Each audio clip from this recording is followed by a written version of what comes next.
The 2025 season didn't unfold exactly as Caitlin Clark envisioned, yet she still completely owned it. In just a few games, she produced some of the most unforgettable moments in WNBA history, the kind that will live on in highlight reels for years. But it wasn't only about those deep threes. It was everything surrounding them. The emotion, the determination, the off-court presence that elevated her from a rising basketball star to a full-fledged sports icon. And yes, it absolutely drove her critics wild. These are Caitlin Clark's top 10 moments of 2025. As you watch, share your favorite in the comments. January 18th, the Swift game. Some might argue this doesn't belong in the top 10, but here's why it does. It set the tone for the entire year.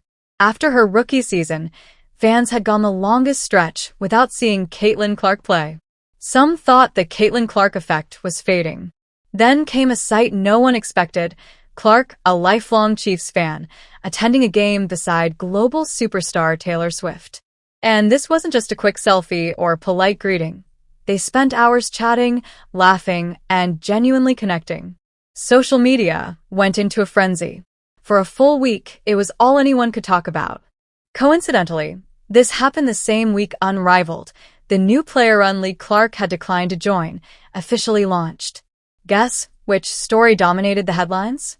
Caitlin Clark, without even stepping on a court, created more excitement simply by showing up at a football game.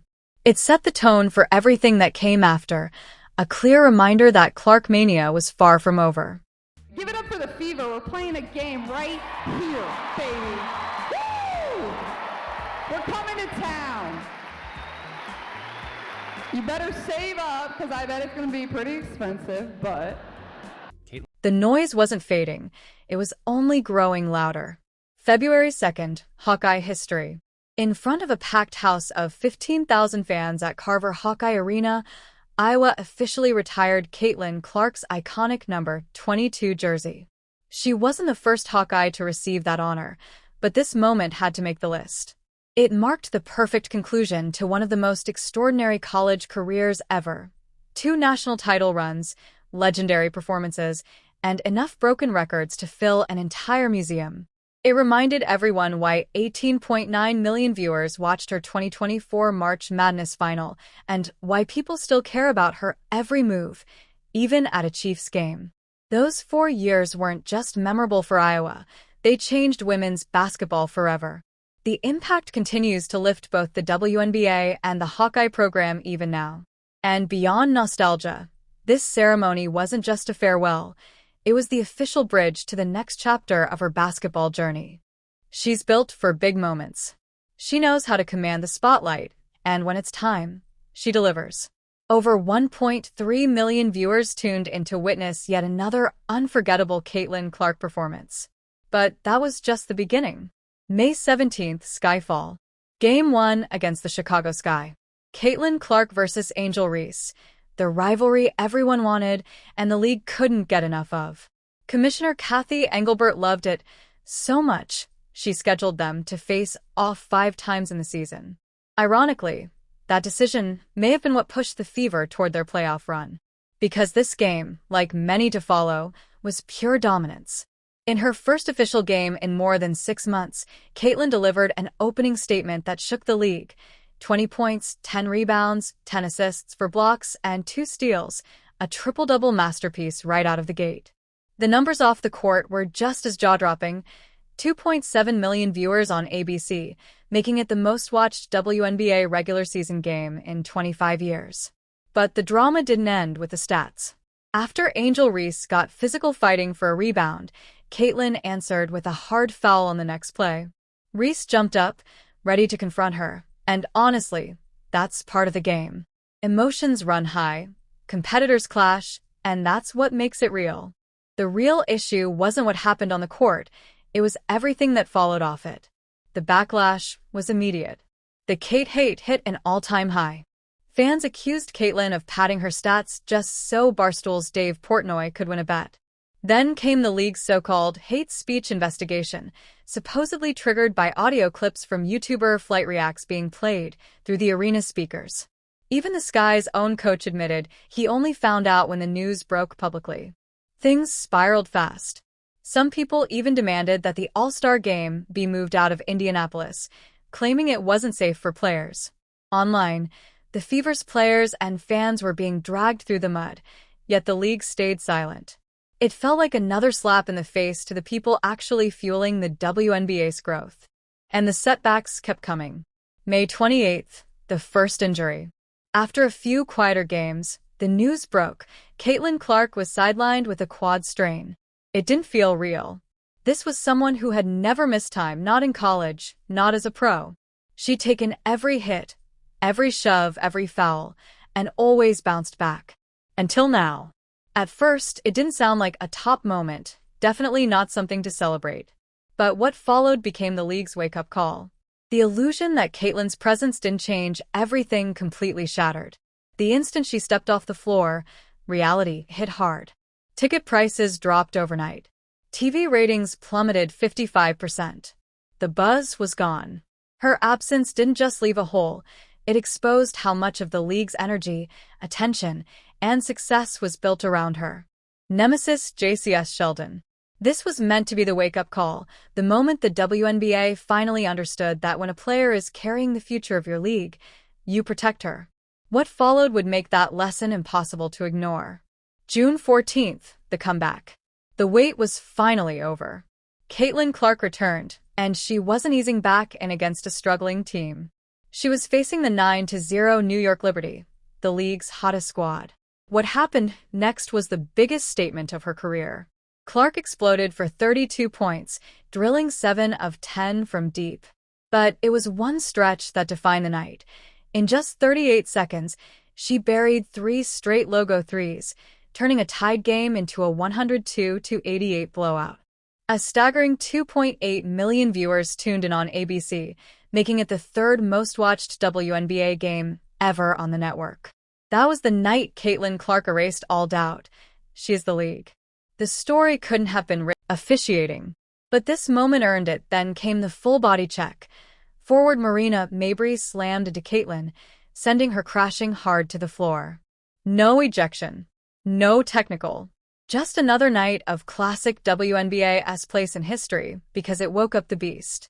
Sophie Cunningham, already fed up after weeks of missed calls and obvious targeting, finally snapped.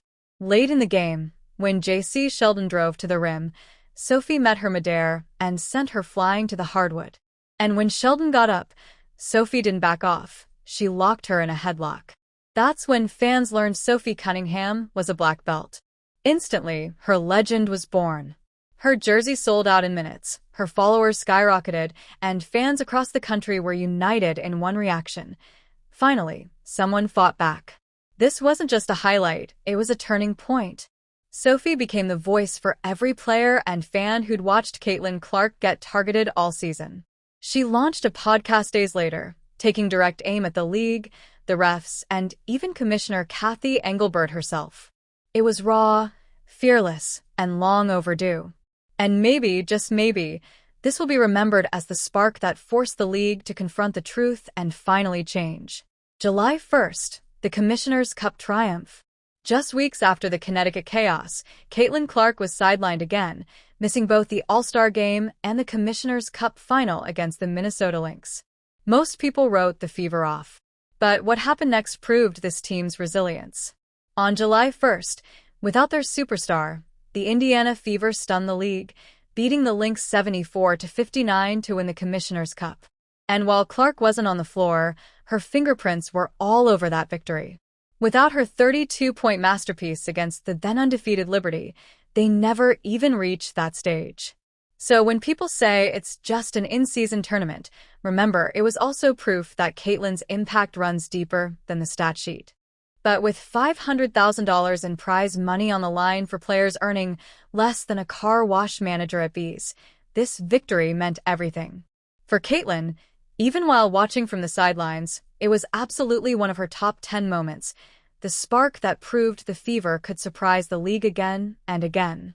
This was the birth of a team that would fight their way to within one game of the finals, despite half the roster sitting in the trainer's room. If you're a Caitlin Clark fan, you've got every reason to be excited. Next season, with a fully healthy, battle-tested squad. The rest of the WNBA better watch out. August 25th, the rise of the Caitlin Clark empire. While Caitlin wasn't suiting up, her brand was blowing up. On August 25th, Nike finally unveiled her official signature logo, a moment fans had been waiting for and, honestly, wondering why it took so long. We all knew Nike had a few things to clear before giving Clark her spotlight. Then, the very next day, during a fever home game against the Seattle Storm, Gainbridge Fieldhouse turned into a sea of white as fans rocked "Caitlin was here" shirts. It wasn't just merchandise, it was a movement. A celebration of everything she's built. This was a moment she'd earned long ago, and the beginning of a global brand era destined to dominate sports culture. And that domination's about to go worldwide. October 2nd, the announcement. In her season-ending exit interview, Caitlin finally gave fans the update they'd been waiting for. She confirmed her plan to return to competitive play before next season, even teasing when we might see her back on the court. The next chapter of Caitlin Clark's journey isn't just about basketball, it's about legacy. With respect to your recovery, looking down the line, have you explored opportunities maybe to play 5-on-5 during the offseason as part of kind of that ramp up so that you're ready for next season and have played actual basketball before things start up again in the summer?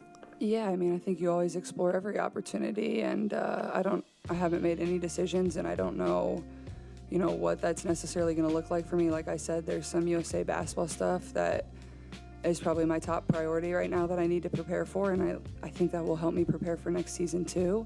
Now, she didn't promise anything, but just 5 days later, it finally happened. USA Basketball made it official. Caitlin Clark was named to the 2026 FIBA World Cup qualifier roster. And honestly, it felt like the perfect full-circle moment. The 2025 season had kicked off with Caitlin making international headlines, lighting up Brazil in that unforgettable preseason game at Carver Hawkeye Arena. Now, she's set to open 2026 the same way, back on the global stage. Only this time, not as an Iowa legend or Indiana superstar, but as a representative of her country. And she'll be doing it under the bright lights of a global brand she built from the ground up. Despite all the chaos, the officiating drama, the media noise, the commissioner's missteps, everyone knows one thing for sure. Caitlin Clark will be back, and the world will be watching. Through injuries, controversy, and pressure, she never lost her spark. The biggest story in basketball still wears number 22, and that isn't changing in 2026. If you're still reading, drop a W in the comments, because you're a real one for sticking around to witness greatness.